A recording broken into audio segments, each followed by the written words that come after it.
Bonjour, je vais vous enseigner aujourd'hui la fécondation chez les plantes à fleurs, plus exactement les angiospermes. Il serait d'abord important de donner quelques précisions sur les fleurs des angiospermes. Donc c'est ce que j'ai essayé de vous représenter en face. Et l'explication que je vais donner va de gauche à droite. Vous savez que dans la majorité des cas des angiospermes, la fleur possède à la fois l'organe reproducteur mâle et l'organe reproducteur femelle. Ce sont des plantes à fleurs hermaphrodites. Regardez à gauche. Donc, dans la même fleur, chez un même individu, on a les deux organes à la fois. C'est ce que je vais vous enseigner dans cette vidéo. La fécondation chez les plantes à fleurs hermaphrodites. C'est plus facile puisque sur la même fleur, nous avons les deux organes. Et l'explication est valable pour le reste. Donc, il existe d'autres cas, comme vous voyez ici, les plantes monoïques. Ça signifie quoi? Tout simplement, sur un même individu, il y a la présence des fleurs mâles et des fleurs femelles, séparées. Exemple, le maïs. Les plantes dioïques, par contre, les fleurs mâles et les fleurs femelles sont produites sur des individus différents. Nous aurons ainsi des plantes mâles et des plantes femelles. Exemple, le kiwi. Les deux derniers cas sont beaucoup plus rares, tels que les plantes trioïques et les plantes polygames. Les plantes trioïques veut dire qu'il y a des individus mâles, des individus femelles et des individus hermaphrodites. Les plantes polygames, comme son nom l'indique, sur un même individu, il y a la présence des fleurs unisexuées mâles, des fleurs unisexuées femelles et des fleurs hermaphrodites. Comme chez les animaux, la fécondation chez les végétaux, dans le cas des angiospermes, correspond à la fusion entre un gamète mâle et un gamète femelle. On parle de gamétophyte mâle et de gamétophyte femelle. Mais il se trouve qu'il y a un petit problème. Les fleurs qui contiennent ces gamètes ne se déplacent pas pour qu'il y ait fécondation. Elles ne choisissent pas leur partenaire sexuel. Pour cette raison, elles ont développé des moyens pour se reproduire. Donc, pour qu'il y ait fécondation, il faut qu'il y ait pollinisation. La pollinisation, qu'est-ce que ça signifie? C'est quoi une pollinisation? Eh bien, la pollinisation est le transport du pollen, qui est le gamétophyte mâle, jusqu'au stigmate du pistil. Alors, regardez le schéma de gauche. Faisons d'abord la description de ces deux fleurs, la fleur A et la fleur B. Comme ça, vous allez bien comprendre. Alors, chacune de ces deux fleurs est constituée à la fois de l'organe reproducteur mâle, appelé l'androcée, et de l'organe reproducteur femelle, appelé pistil ou gynécée. L'organe reproducteur mâle, appelé androcée. De quoi il est composé? Regardez là, il est composé par un ensemble d'étamines. chaque étamine est constituée d'un filet et d'une anthère au sommet. C'est cette anthère-là qui porte les graines de pollen et donc elle porte les gamétophytes mâles. L'appareil reproducteur femelle ou pistil est formé, regardez là, par un ovaire à la base, surmonté par un style et présentant un stigmate au sommet. Après avoir donné donc cette description, il est facile de donner les explications qui vont suivre. Donc, on parle de pollinisation. La pollinisation, comme vous voyez ici, je l'ai expliqué, elle est de deux types. L'autopollinisation ou bien la pollinisation croisée. Que signifient ces deux termes? Alors la pollinisation croisée, c'est quoi? C'est lorsque le grain de pollen de la fleur B se pose sur le stigmate de la fleur A. Donc, il se dépose sur le stigmate d'une autre fleur. Tandis que l'autopollinisation, comme son nom l'indique, c'est lorsque le pollen de la fleur B se pose sur le stigmate de la même fleur, la fleur B. Donc la pollinisation du grain de pollen d'une même fleur. Dans les deux cas, les graines de pollen sont transportées par certains agents de pollinisation sur le stigmate. C'est ce que j'ai représenté à droite. Regardez en vert. Alors, ces agents de pollinisation sont au nombre de 3. Nous avons le premier par le vent, le deuxième par les animaux, tels que les insectes, les oiseaux, les chauves-souris, etc. Mais plus particulièrement, ce sont les insectes qui transportent le pollen.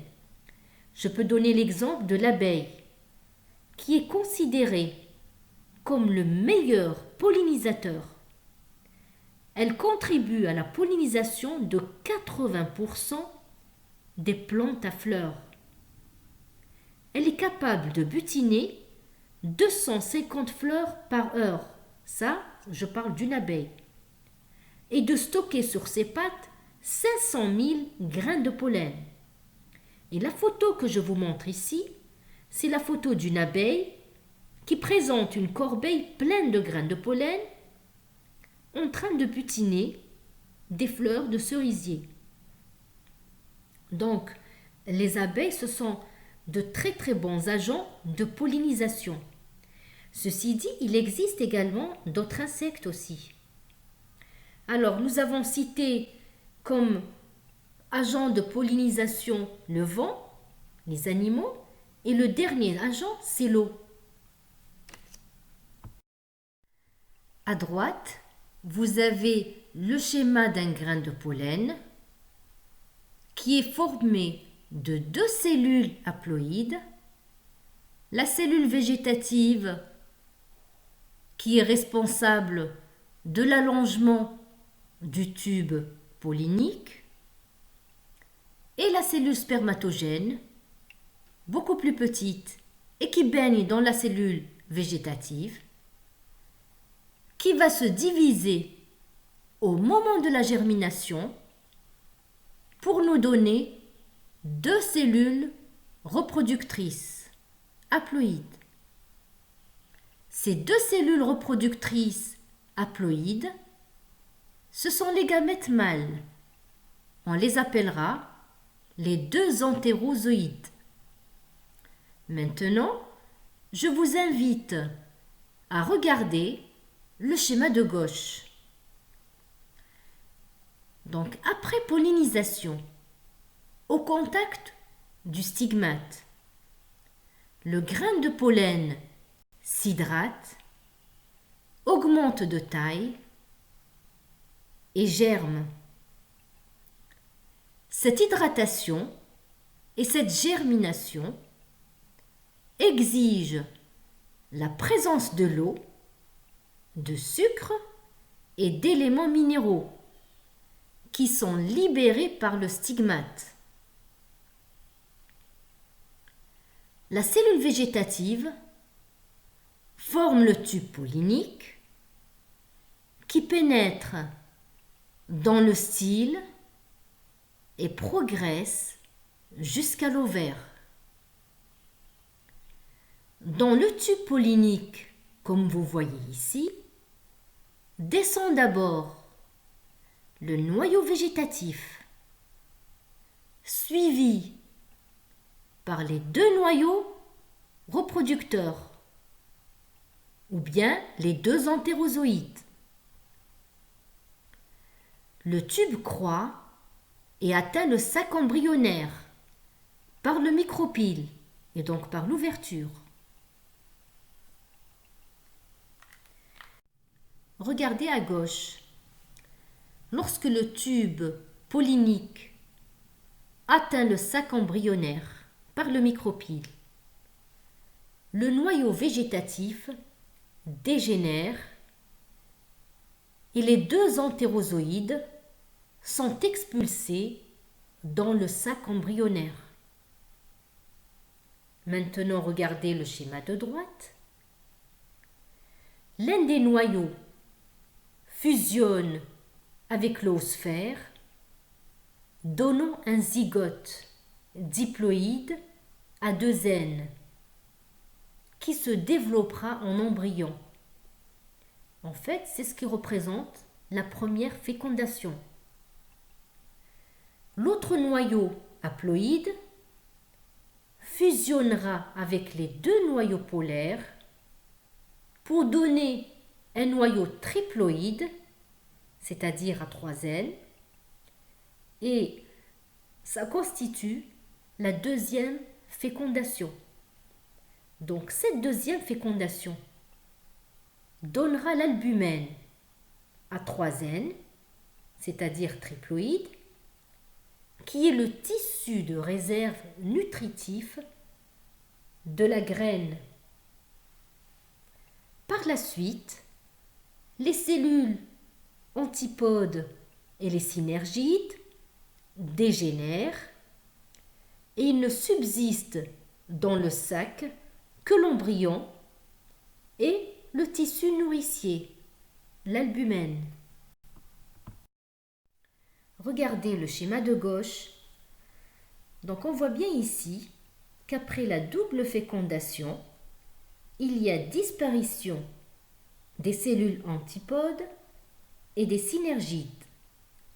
On observe également un embryon et l'essentiel du volume de la graine est occupé par l'albumène pour certaines espèces et par les cotylédons pour d'autres espèces. L'albumène et les cotylédons sont des tissus riches en réserves nutritives qui assurent la nutrition de l'embryon au moment de la germination de la graine. Je vous invite maintenant de regarder la photo de droite. Elle représente un grain de maïs qui montre les traces de l'embryon, le reste étant constitué d'albumène. Ce qui caractérise les angiospermes, c'est cette double fécondation qui permet de produire une graine. Cette graine est formée par un embryon diploïde et d'un tissu riche en réserves nutritives à 3 N. Et c'est cet embryon qui donnera la future plante et donc le nouvel individu contenant de nouvelles combinaisons de gènes provenant des deux parents, mâle et femelle. Cette fécondation également a permis le rétablissement de la diploïdie ainsi que de la transmission des gènes parentaux à 50% chacun. Associés donne de nouvelles combinaisons. Alors nous arrivons à la fin de ce cours. Je vous invite à suivre mon prochain cours qui va traiter le cycle de vie des organismes, qui n'est autre que l'alternance entre la fécondation et la méiose. N'oubliez pas de vous abonner à ma chaîne et de partager mes cours. Et je vous dis à la prochaine.